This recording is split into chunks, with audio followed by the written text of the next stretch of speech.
We are doing conditional statements in this session. Conditional statements are used to perform different actions based on certain conditions. Now, sometimes we write a code and then we feel like, okay, this should be different for different decisions or different scenarios, right? So that's when we run into what we call conditional statements. We use if to specify a block of code to be executed or not, and if it will be executed only if those conditions are met, or in other words, only if those specified conditions are true.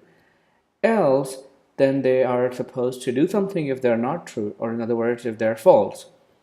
And else if is also used to specify another condition. If, let's say, there are multiple conditions, you can go on and on, but how do you do that is with else if. Let's say you have to be at a certain age, a certain background, certain qualification to be able to be eligible for a job. And you're designing a web application that would measure these details from the user, that would take these details and then output whether or check for his eligibility or his or her eligibility for that position. And then switch is another conditional statement which we'll look at to specify many alternate blocks of the code, can be whether executed or they can break in between. Break is where you break that code from being executed and stop right when the condition is met and do nothing else. That's when we use break. All right, without further ado, let's look at some examples.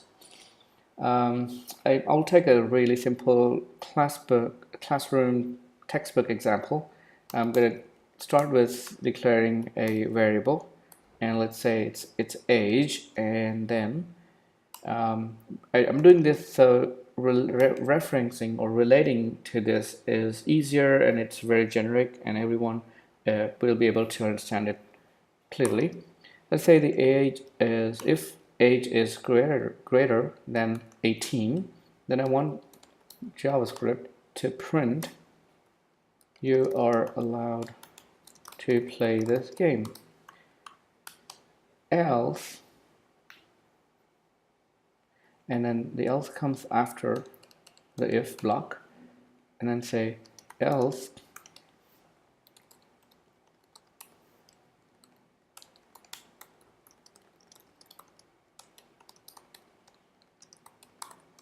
something like this. Great, let's see what this does.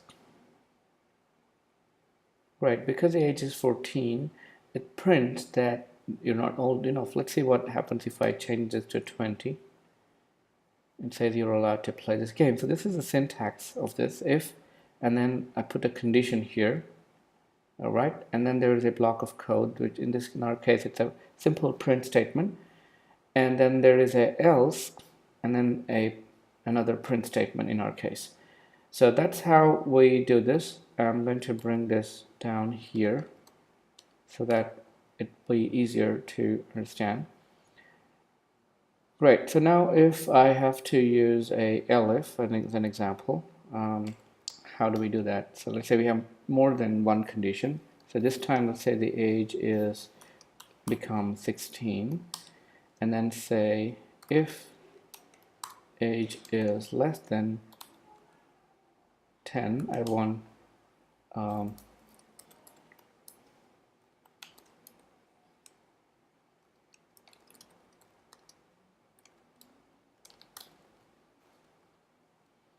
okay. Maybe I have a few choices of games, for example. And let's say if a user's age is less than 15.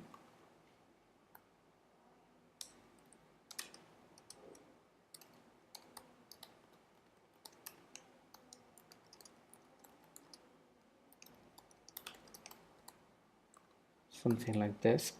And now comes the time where we have more than one. I missed a.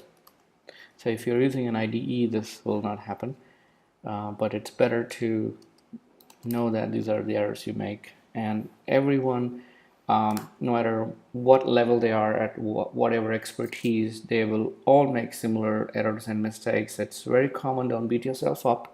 That we all make simple mistakes like this, and if you're making it, it's completely normal. And let's say if your age is less than 18, oops, then we print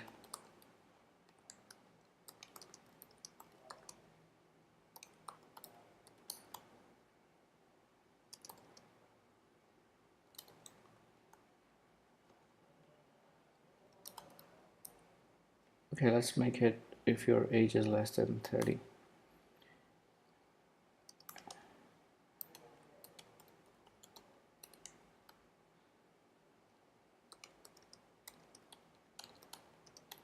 No offense here, I'm over 30, but just to experiment, don't judge me by this. It's just an example. Looks like I have made some sort of an error. Expected assignment for functions on expression. Let's see, this will give us some errors. Okay, so there is something I made. So how do we debug this? Let's also look at some debugging. Oops, so I'm going to take this off. Okay, so this is working.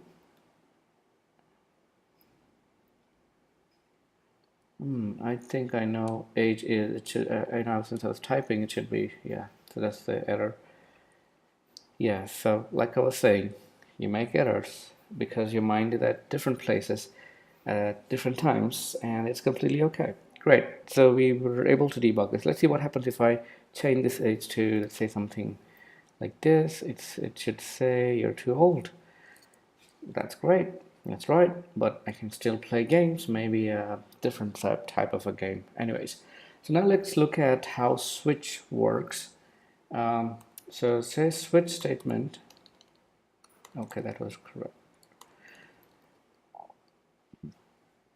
I'm going to give it some space so we have.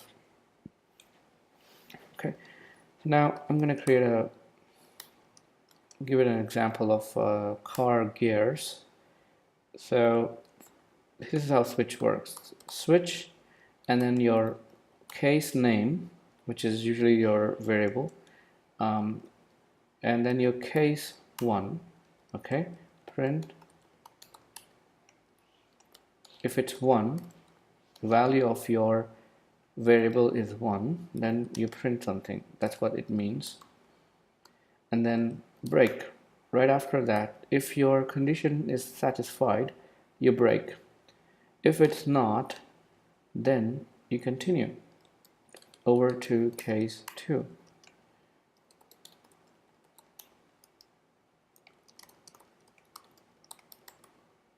Okay, let's make it even better.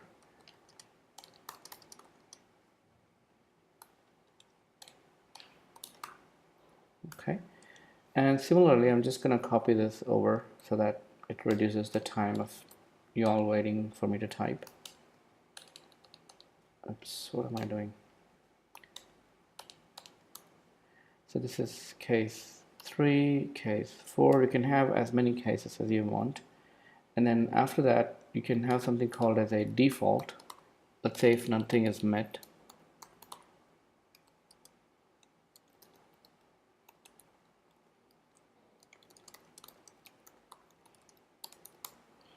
So let's say you're driving a manual, and then you have these things to care about.